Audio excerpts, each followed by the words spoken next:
My mind is a portal to something that is bigger than us. There's a cloud of imagination that we can all sort of upload into, and books are one way to do that. Movies are another way to do that. And I'm like, yeah, dreams. Yeah, I want to live there. That's awesome. That's why I'm a writer.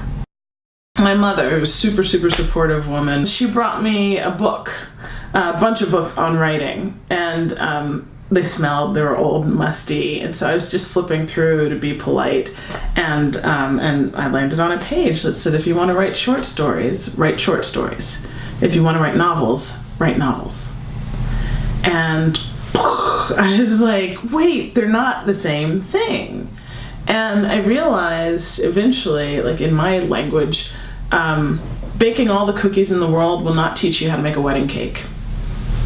You'll still know how to mix up stuff, but the dough is not the same as the batter, and the skills and the technique that you need are not the same. And so from that point on, I started really trying to teach myself, how do I write a novel?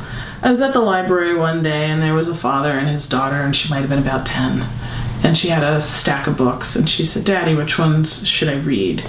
And I looked over, because I'm also nosy, and there were a couple in there that I remembered reading that were fantastic. And I was like, if you are interested in this, you should read this and this and this. And I started naming things and pulling books off the shelves and shoving them at this poor family, and they were like terrified, but thankful, I like to think. And when it was over and they had scurried away, I thought, oh, apparently that's what I should be doing, because those are the stories that shape people.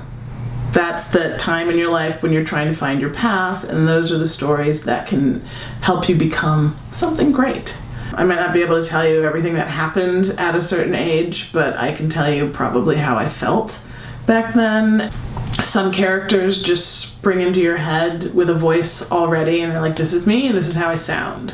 And then I found that writing a boy, he sounded like a girl. And I couldn't figure out why.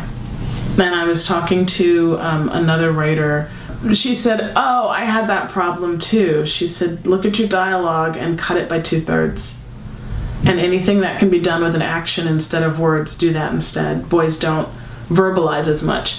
And I realized that he was sharing his feelings. And I was like, oh wait, girls do that. And, not to cast giant, assumptions on the genders, but it really made a difference. It really made a difference. And suddenly, because he didn't sound so much like a girl, he sounded young. He sounded younger than he was supposed to be. And the more I got rid of that, the more he seemed like the boy in his early teens, like tween to teen that he was supposed to be. Every month, every week, every year I think like, well, what am I going to try to do next? What am I doing now? I should probably make some plans.